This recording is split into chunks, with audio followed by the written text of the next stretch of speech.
准备300克普通面粉，加入3颗酵母、5克白糖促进发酵，再加入2个鸡蛋混合均匀，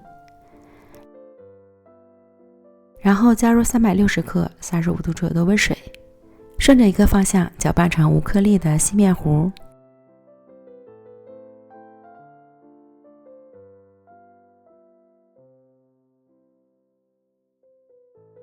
调起来成滴落的状态，盖上保鲜膜，放到温暖的地方醒发至2倍大。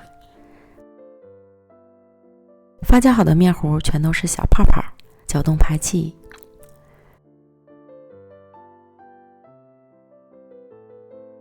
搅拌好以后，同酸奶的浓稠度差不多。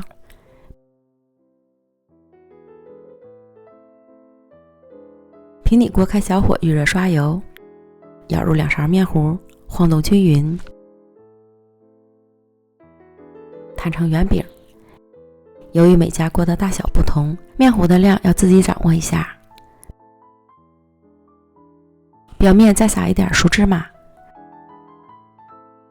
盖上盖子烙，锁住水分。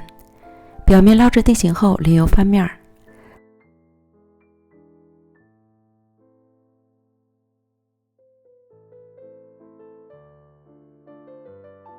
再盖上盖子，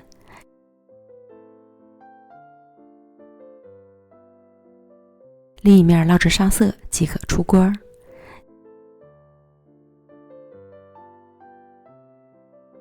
极简单的鸡蛋小软饼就做好了，要多软有多软，吃起来口感细腻、绵软又筋道，即使放凉了都好吃。这个小饼一看就会，一做也不会废，有时间就试试吧。喜欢我的视频别忘了点点关注哦，感谢大家的支持，咱们明天见，拜拜。